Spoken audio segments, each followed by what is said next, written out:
Nessa aula a gente vai começar a falar de funções, de variáveis e de vetores aleatórios, o que vai nos levar ao método do Jacobiano, que é um dos conteúdos mais importantes do nosso curso de Prob 2. Primeiro, a fim de motivação, vamos considerar x um vetor aleatório e uma função qualquer, e eu posso estar interessado em aplicar essa função no meu vetor aleatório e estudar quem que é a sua distribuição. Ou seja, a gente tem o nosso espaço amostral ômega, eu tenho o meu vetor aleatório de interesse codificando alguma informação desse experimento, e eu tenho g de x, né? Um novo vetor aleatório que eu chamo de y, que eu posso estar interessado na sua distribuição, que isso vai me codificar uma outra informação de interesse. Tá? Eu quero estar interessado em olhar a distribuição desse novo vetor aleatório. Bom, alguns exemplos simples, né? Se você tem o diâmetro de um rolamento esférico, né? O volume é dado por π vezes d ao cubo sobre 6, a fórmula do volume da esfera. Se você conhece a voltagem em um circuito elétrico e ela passa por uma corrente desconhecida, a potência é dada por V multiplicado por I, né? Então, se V é aleatório, você pode estar interessado em encontrar quem é a distribuição de V vezes I. E se você tem peso e altura, duas variáveis aleatórias, é sabido que uma medida importante associada à nossa saúde é o índice de massa corpórea, que mede essencialmente o peso por área do nosso corpo, que é medido, que é dado pelo peso dividido pela nossa altura ao quadrado. Tá? Então isso motiva para a gente o porquê que a gente pode estar interessado em olhar em funções de vetores e variáveis aleatórias. Antes da gente começar a falar de função de vetores aleatórios, que é o nosso real objetivo, vamos relembrar um pouquinho de funções de variáveis aleatórias somente. Bom, nesse exemplo aqui, a gente tem x, a taxa com a qual consumidores chegam em uma fila, tá? Isso tem uma certa densidade associada para valores positivos de x, assumindo que isso é modelado por uma variável contínua. E eu tenho a variável t, que é dada por 1 sobre x, que é interpretada como o tempo médio de espera do consumidor nessa fila. E isso vai me dar uma determinada densidade ft de t, que também está definida para t positivo. Então, o que eu gostaria de fazer? Uma vez que eu conheço a distribuição de x, eu quero saber a passagem para como eu obtenho a distribuição de t. Bom, um primeiro passo que a gente vai fazer para fazer isso é primeiro obter quem que é a acumulada de t, para após isso fazer a sua derivada e obter quem é a densidade. Nessa parte da matéria, a gente vai se focar bastante no caso contínuo, que é o que apresenta maiores desafios. No caso discreto, é bastante mais simples, então vamos olhar somente para o caso que é mais complicado um pouquinho. Então, a acumulada calculada no valor t é definida como a probabilidade de t ser menor ou igual do que tzinho. Como eu sei que t é definido como 1 sobre x, isso é a probabilidade de 1 sobre x menor ou igual a tzinho, que se eu passar para o outro lado, isso vai ficar a probabilidade de x maior ou igual que 1 sobre tzinho, que é quase a acumulada de x, que é 1 menos a probabilidade de x menor que 1 sobre tzinho. E agora sim, assumindo a hipótese dela ser contínua, né, para não importar se é menor ou menor ou igual, isso é 1 menos a acumulada de x calculada em 1 sobre t. Portanto, a densidade de t basta que eu derive quem que é a acumulada que a gente acabou de calcular. Bom, derivada de 1 vai dar zero. Derivada da acumulada, a gente sabe que vai dar a densidade, calculada em 1 sobre t. Não se esqueça da regra da cadeia de multiplicar pela derivada de 1 sobre t, que é menos 1 sobre t ao quadrado. Então, isso vai dar 1 sobre t ao quadrado, que multiplica densidade de x, calculada em 1 sobre t, para t positivo. Ou seja, a gente conseguiu, de forma relativamente simples, sair da distribuição de x e chegar na distribuição de t. Bom, fazendo um exemplo um pouquinho mais concreto aí, né? Se você tem x com uma distribuição exponencial de parâmetro 1, a gente sabe que a densidade de x é dada por e elevado a menos x para x positivo. E, portanto, se você aplicar diretamente a fórmula que a gente acabou de deduzir, você vai observar que a densidade de t é dada por 1 sobre t quadrado, que multiplica e elevado menos 1 sobre t para t positivo. E eu trouxe para vocês o gráfico dessas duas densidades, ok?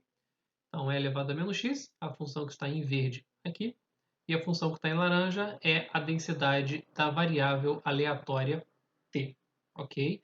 Então, se a gente lembrar da interpretação que a gente deu, né, que t era o tempo de espera para obter atendimento, é bastante pouco provável que você tenha um tempo de espera virtualmente nulo, muito próximo de zero, tá?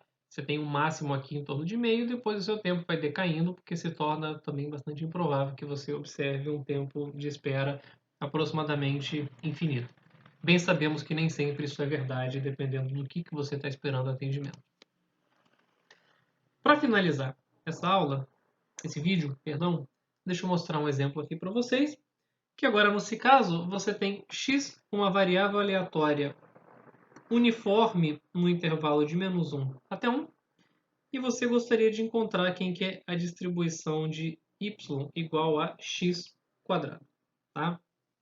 Primeiro vamos fazer a conta, depois a gente interpreta o resultado e faz um gráfico, ok? Bom, como o x é uniforme no intervalo de tamanho 2, a densidade de x é igual a meio se x é um número entre menos 1 e 1, ok? E aí a gente pode fazer o seguinte cálculo. Eu quero calcular quem que é a acumulada de y. Ora, primeiro eu tenho que ver quais são os possíveis valores de y que eu posso colocar aqui, né? Então, repara, y assume valores entre menos 1 e 1, x assume valores entre menos 1 e 1, perdão, e y é x ao quadrado. Então, parece claro que y vai assumir valores entre 0 e 1 somente, né? Os respectivos quadrados desses números. De modo que antes de 0 essa acumulada vai valer 0 e depois de 0 ela vai valer 1, porque já acumulou, depois de 1, perdão, ela vai valer 1, porque ela já acumulou toda a probabilidade que tinha para acumular. Então isso é a probabilidade de y ser menor ou igual que y, e isso vai ser a probabilidade de x quadrado menor ou igual do que y.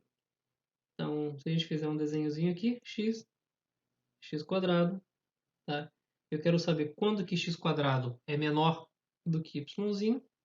Então, se você voltar aqui para a função, você tem raiz de y menos raiz de y.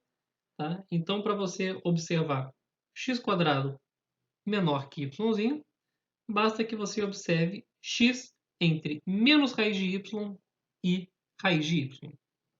Então, isso é a probabilidade de eu observar x entre menos raiz de y e mais raiz de y.